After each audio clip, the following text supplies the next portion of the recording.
Thank you so much for tuning in today to Supernova Body Podcast. Today's episode, we are going over karmic cycles and how they align with our past life regressions, current life regressions, end of life experiences, our Akashic records, and just how everything just rolls into one and becomes like one big all-inclusive experience. Okay, so what is a karmic cycle? So we have relationships with people, right? You meet people and you're just like, wow, I feel like I've known you forever. It's just amazing.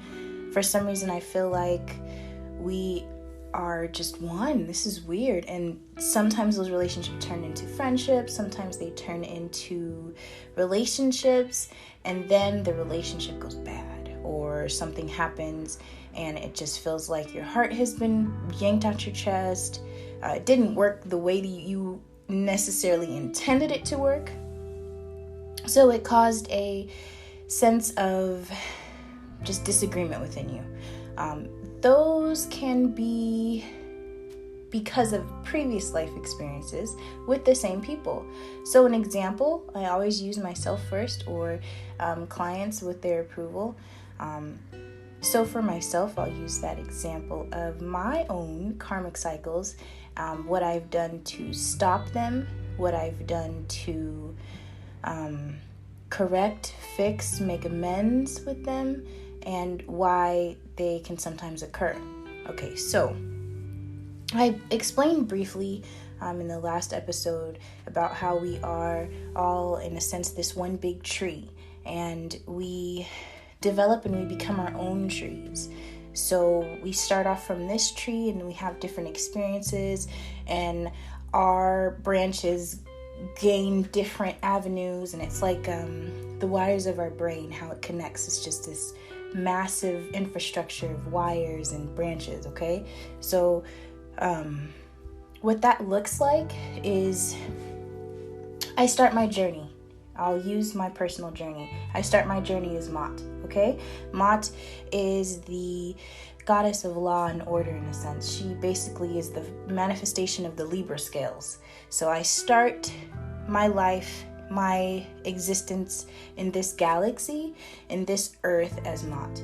And then as I go through my life experiences and I have different lives, I go in different avenues. That's why there are so many people that claim to have the same past lives. Like one popular past life I've had is Persephone.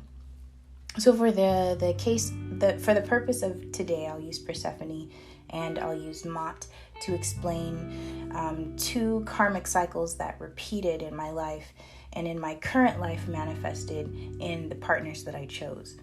Okay, and then I'll also explain a less important or less repetitive karmic cycle that I also experienced in this lifetime with another partner. So with Mot, who I would definitely admonish you to go look her up and understand more about her, because it just takes you into a whole different realm of Decans and Egyptian or Kemet or old Africa, ancient African creation theory. And that's always good to know. You know, it's always good to have an understanding of the different religious or spiritual creation theories and how they correlate with one another, and how you can identify or see different virtues or values throughout all the cultures, and it creates like a universal concept in your mind. If that's what you're open to, you know, I definitely recommend you do that. But okay, so the life experience as Mot, when I did my first regression to correct and untie myself from a karmic cycle that was extremely repetitive over time. I saw a creation, and it was like a flash of light, and there was myself.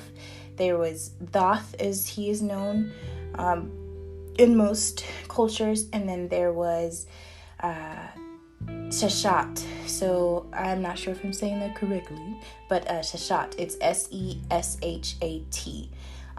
which is kind of similar to Mott, but different. So it's like the difference between a September Libra and an October Libra. They're different. They're not exactly the same, but they're still of the same core principles. One is not as commonly significant as the other, but they still both share a lot of the same characteristics in being Thoth's counterpart. And Mott's understanding, my understanding of Mott, is she taught Thoth a lot about communication and wisdom and understanding and comprehension. So those attributes that she taught to him, he built upon and built everything about who he was off of that. So you have this very significant union between Mott and Thoth, but at the same time, he also has a separate counterpart that's another woman. So that creates that whole concept of this person being equally compatible with two people. One not as significant, but both of high significance. So how you can see that manifesting in your current life is dating someone or being in a relationship with someone and they are in a relationship with someone else. And that causes great pain, great confusion, because the compatibility and the nature of your union is definitely like, okay, this is my person, this is my counterpart, like we're supposed to be together, but they're also equally able to be with someone else. So for me in my life, I can't do it.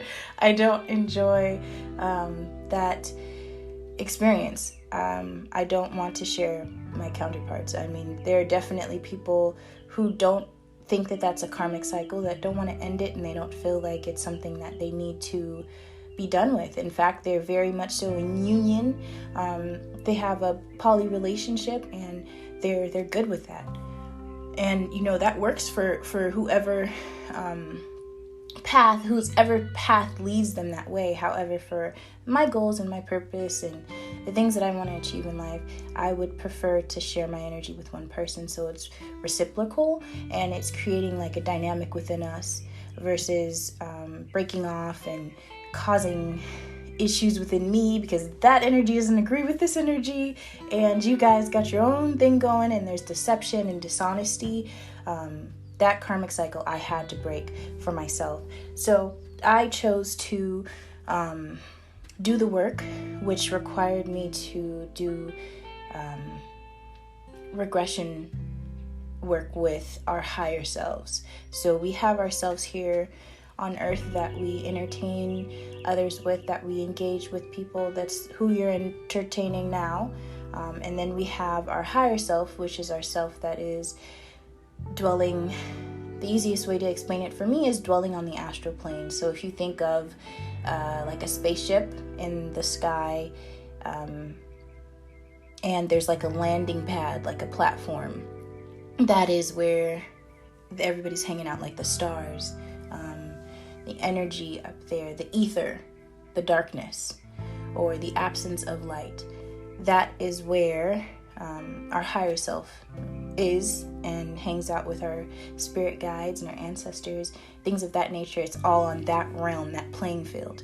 So our higher self is our self that has compiled all of our life experiences over all of our lifetimes and taking that knowledge to apply it to basically as perfect of a being as we can be within our existence.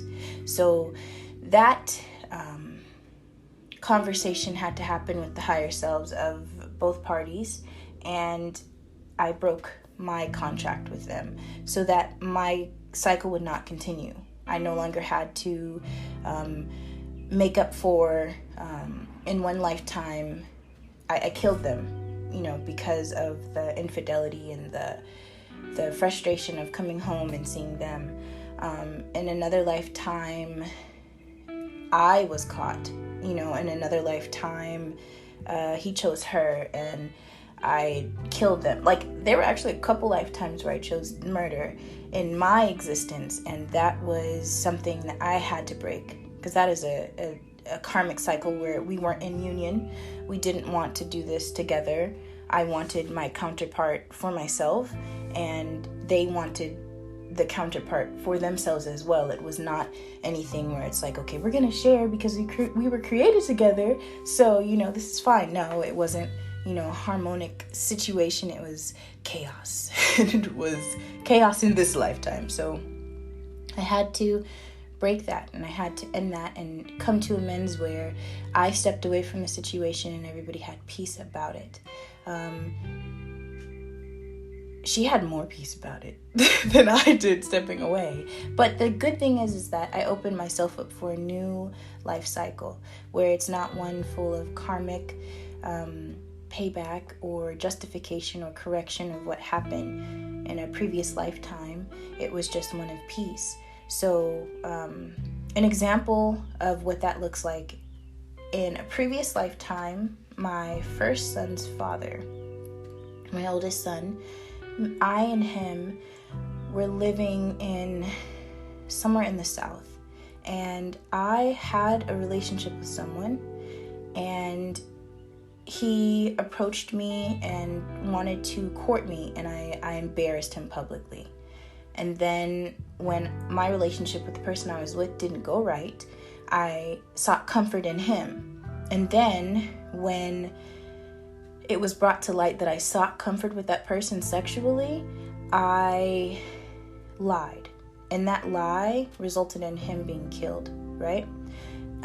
So that was in this lifetime. He sought to make it even.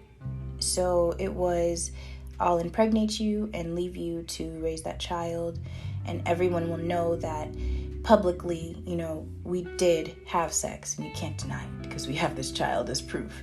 So that was, it sounds very petty, but this is how karmic cycles can happen. This is how karmic cycles can continue. But because it was simple, and my higher self and his higher self felt that we were even, it was easy to break that contract and break that karmic cycle. We're going forward in our next lifetime. We're not going to do that again. We're not going to seek to get even, because it could have easily been in my next life experience. I could have sought him out to get even. And then we would have continued this karmic cycle just over and over and over and over and over until someone decided, hey, let's do the work to stop this. So that's why I made the decision to stop my oldest karmic cycle. My next karmic cycle, all of these karmic cycles resulted in children. And so I really wanted to make sure that the next time I entered a relationship, or the next time that if I was lucky enough to have another child, that it wasn't going to be based off of a karmic cycle that needed correction, or that was bitter, or that was familiar, so it was easy to fall into. I wanted to make sure that it was one of peace and love and purity and just genuine twin flame energy, and I'll explain that as well. Okay, so now we're here. We're Mot and Ma and Thoth. Okay, I didn't talk about Ma yet. Okay, so Mot and Thoth. I'm not gonna say okay again. I probably will, like 500 more times. But so Thoth, that was severed for me in my experience. So there may be other Mots out there that also find themselves in a situation and they are not in agreement. So I would admonish you, to do whatever work you feel necessary to break that and end that karmic cycle. There are also people that may be sashat and may feel like, I'm done with Mot and Thoth and I don't want to do this anymore. Or there may be people that identify and recognize that they are in fact in a reverse kind of situation of that, and it works for them because they balance and they've created a union that works. And so I admonish you to do whatever works for you. But as for me and my house, we will not be entertaining it any longer. Okay, so done with that. Now, the next karmic cycle that was major for me was my daughter's father. So Thoth is my first love. So it was my first relationship that ever meant anything. And it was one that was extremely toxic and volatile and just very karmic. That's all it was. It was just extremely karmic. And we were definitely created as pairs and counterparts. However, there was so much damage done in previous lifetimes, a lot of get back, a lot of just toxicity in the most septic way possible. So on both parts for sure, on all parts, but it didn't need to continue. So that ended, and then I dealt with one that was far more difficult, which was actually, if you were to think of Persephone and Hades. Okay, so that was it was a very peaceful union for the most part, but it was just very unfair in a sense. There was no sense of, this is my choice. It was more so like Persephone was sought after by Hades, and her father said, okay, fine, you want her, you can have her. However, she was extremely close to her mom, and her mom was not going for it. So she was like, no, don't need to do this. This is not what we need to do. Give my child back. And eventually they came to an agreement. She did stay there, but she had an encounter again with another one of those Moth situations where she saw her counterpart that she wanted to be with, and he ended up choosing the other woman. And in the same way, Hades did have a love, and her name was Mint, and Persephone ended up killing her because she was jealous, and she didn't like the fact that, he had a love interest outside of herself. So there were a lot of similarities in this current life with that experience, and I had to stop that. I had to stop that situation from happening, and that one happened in so many different ways. In one lifetime, when I was an Aboriginal here in the Americas, I was set to marry the person for me that manifests as Hades in that lifetime, and I chose not to, and I ran away to a place that I'm very familiar with, like extremely familiar with, and I chose not to marry that person because I didn't want to, and I wanted to be again with this other person. And so it caused a lot of people to die, it caused a lot of people to suffer, and that was a recurring cycle with me and this person's karmic existence.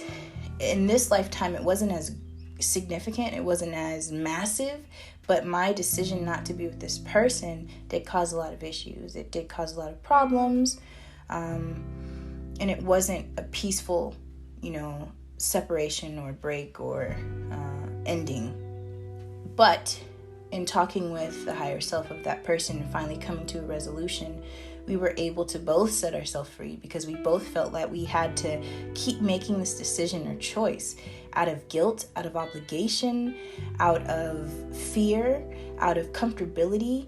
And when that was released, it opened up the door for physical present day resolution and healing.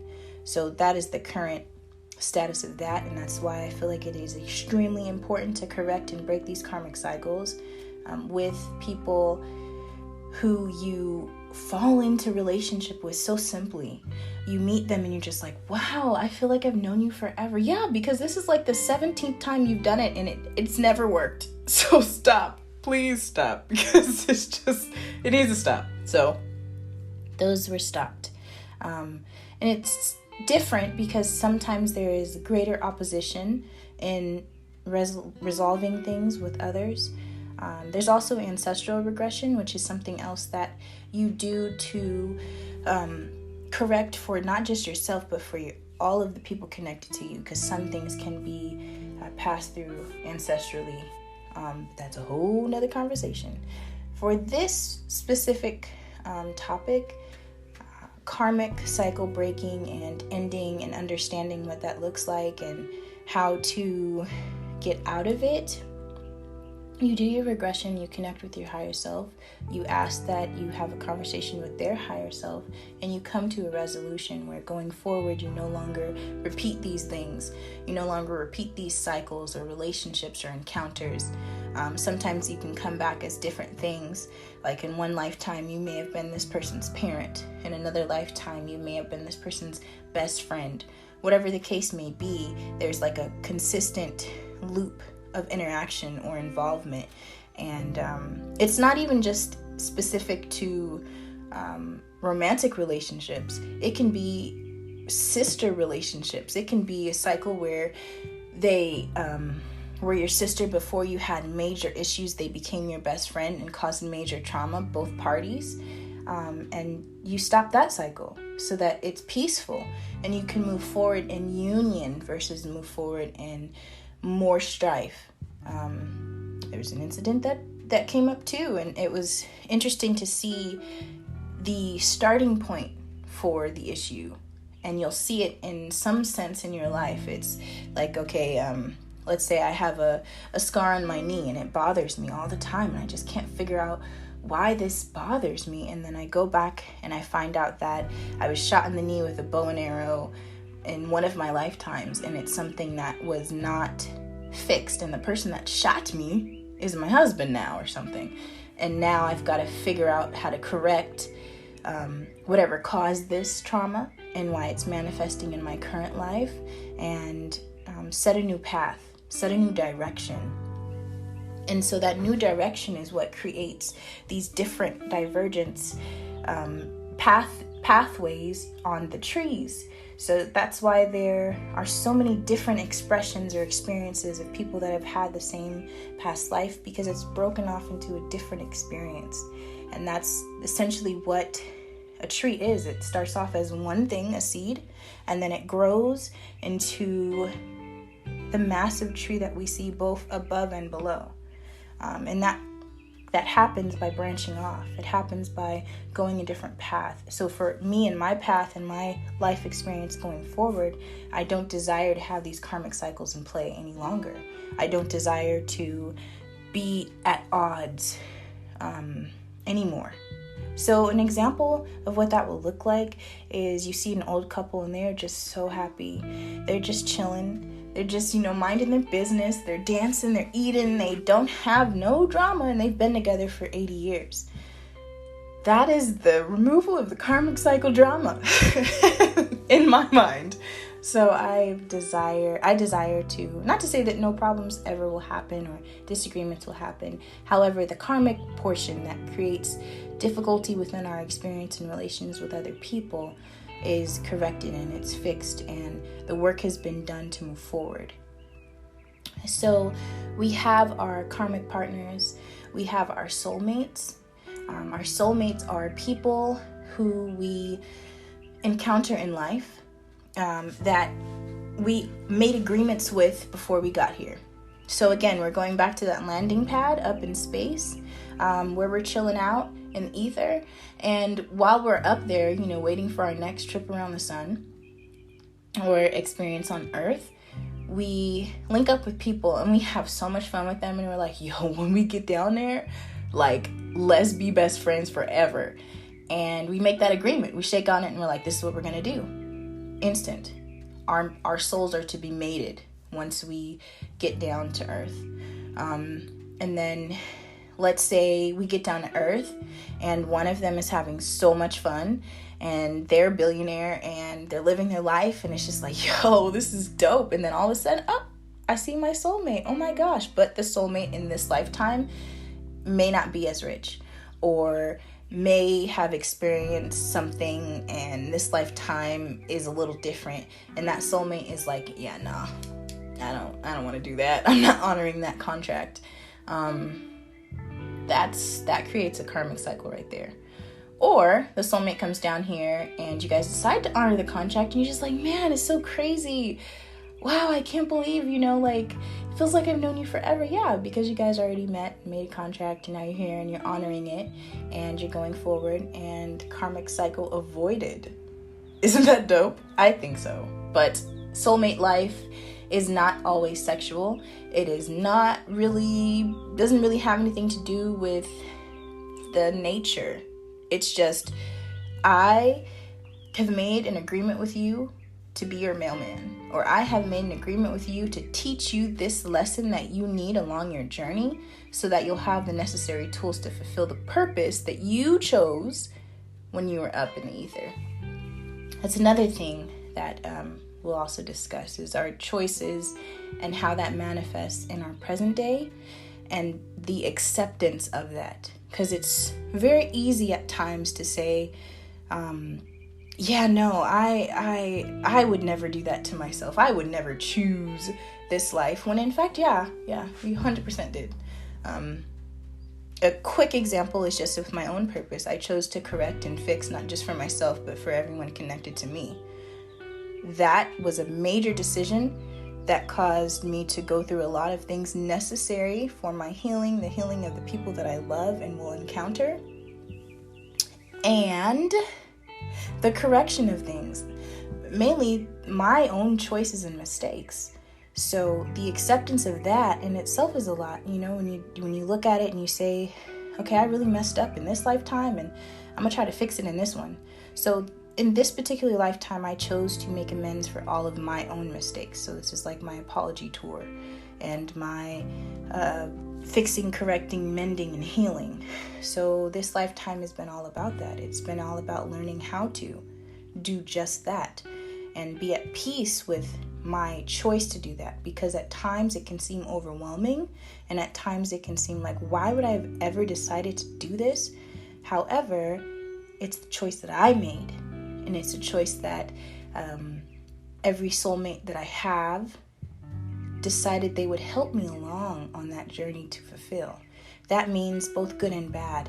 That if my childhood wasn't the way that I wanted it, I agreed for that to happen so that the tool necessary in that experience would manifest in my life and give me all of the tools that I needed to fulfill my purpose.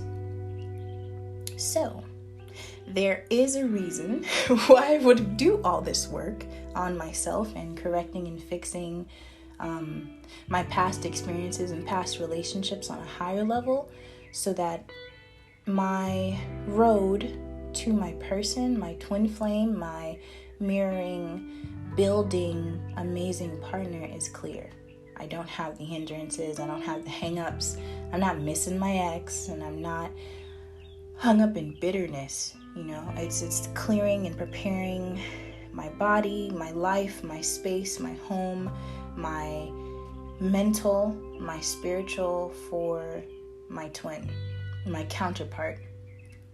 And so recently I stumbled upon Ma, which is the male or masculine expression of Mat. So Ma is more the literal order and law, and Mat is the personification of that, which for me makes more sense because Mat taught Thoth a great deal of information, and he took that and built it. But on the other side, it's more so Ma and Mat are one and the same, and she embellishes, creates, and bursts all of the things that essentially they are. So the idea may start with Ma.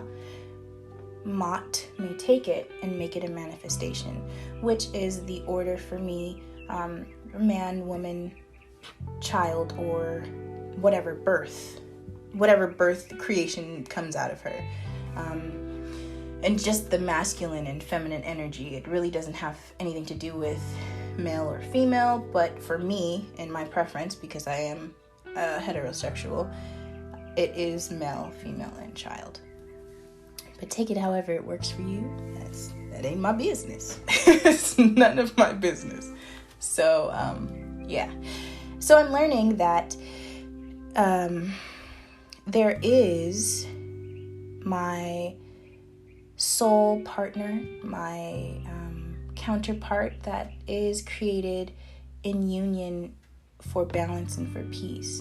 And now that I have made amends in the ways that I needed to in my previous relationships to end those karmic cycles that I'm aware of, I can continue the work to go forward and mature. So the future lifetimes that I may have to further my purpose will not involve the foolishness that I perpetuated in this lifetime or any of the ones before. Okay, so twin flame situation. There is often confusion between twin flames and karmic cycles. So I strongly believe that I've only met karmic cycles, and that initially I thought that my twin flame was my first love and that is who I was created to be with. But because of my karmic cycles that I chose to perpetuate, I now know that was just a karmic cycle that needs to end. And now I have opened myself up for my actual twin flame pure experience, because the karmic cycles will definitely teach you a lot, but they will also take and kill a lot in you. So you cannot be the fullness of yourself while maintaining those relationships.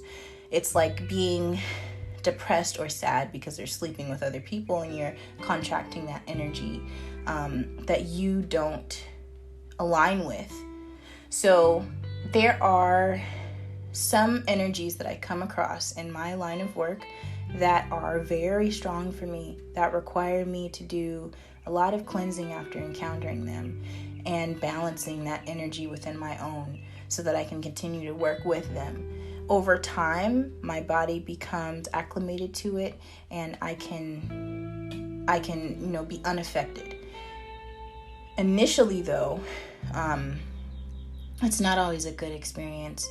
So what I've learned is that when our partner chooses to entertain another energy that doesn't align with ours, we have to start all the way over and learn how to balance their energy again. And so that can manifest in STDs. It can manifest in BV for women and for men. It can manifest in just your body being off, your energy being off. It can manifest in depression. It can manifest in so many different things. So for me, I feel it is extremely imperative that partners don't entertain or accept energy that the other partner doesn't agree to receive. It's just out of respect. It's like if you knew you were getting a guaranteed STD every time you even talk to someone that you weren't supposed to deal with or interact with, I think we'd be more aware of that. Now imagine that every time you do all of that and then go back to your partner gets that STD. Like, if you wouldn't want it, then giving it to your partner is just common sense of something not to do. So yeah, I'd really like not to have to do extra work. It's enough balancing, your own feelings versus having to battle whatever that person may be going through secretly or privately, or whatever their own struggles are in life. Not to say that it's impossible, but it's unnecessary. It's an unnecessary step or phase that should plague a relationship. Because if you've got two depressed people and then you're sleeping with this one and that person's depression is now mixing with this one, now they're both like even more depressed and miserable. And that is not a good experience for your highest self. That is an experience that pulls you down and takes you further away from your purpose, because you can't think clearly to receive messages, to give messages, to be a transmitter of energy. You're clouded, you're foggy, and it's not where it's at. So twin flame will look very familiar. You'll mirror each other in a lot of ways, but you'll also mesh like puzzle pieces. There's often talk of different phases where one will be the chaser and one will be the runner. And for my belief system, I'm receptive, and I believe that they will be receptive as well. So I'm hoping that I don't have to go through that phase. I don't. Who wants that? Who wants to chase and run? Like, just no. Let's just be mature about this, okay? Let's just accept that we're supposed to be, and go on about and pursue life and be done. But that is the goal, and that is the purpose for the regressions. For this particular purpose, the regressions come into play with illness. They come into play with generational, what some people may feel are curses, with generational blessings to understand. There are so many different ways that our Akashic records are beneficial to us. And understanding who we were previously can help. Again, I always say this disclaimer: if you are just doing this because you think it's cool, don't.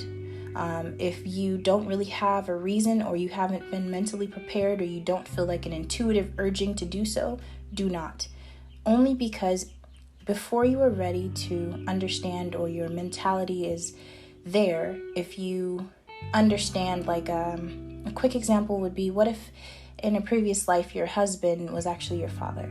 Understanding the experiences that we have in life and having that information without being prepared may not go well for you in this lifetime. So unless having this information is beneficial, don't seek it. Unless having this information is a part of your purpose, do not desire to know. You can definitely be entertained by the experiences of others, but if you're not truly in a place where you feel you are ready, await to be in one. Time is a construct, and when you are ready for something, time has no bearing. So yes, I hope that that was insightful.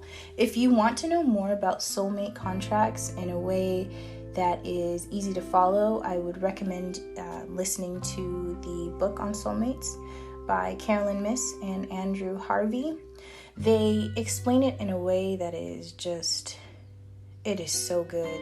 A lot of Carolyn Miss's books are really great at breaking down in a way where you understand it. There's not a lot of big words. There's not a lot of crazy explanations. It's just, when you're ready for her books, they're right on time. They're definitely right on time. And then you can always do a YouTube search on twin flames and karmic cycles to understand them in a different way than I explained. Or if what I'm saying doesn't resonate, just do your own research and figure it out for yourself. So I thank you so much for taking time out of your day to listen. I hope that you continue to have a wonderful day. May it bring lots of light and blessings. And come back next time. We're going to talk more about our Akashic records and the lives before, and how our current life regressions can help us move past limitations we've set for ourselves. Okay, have a great day. Bye-bye.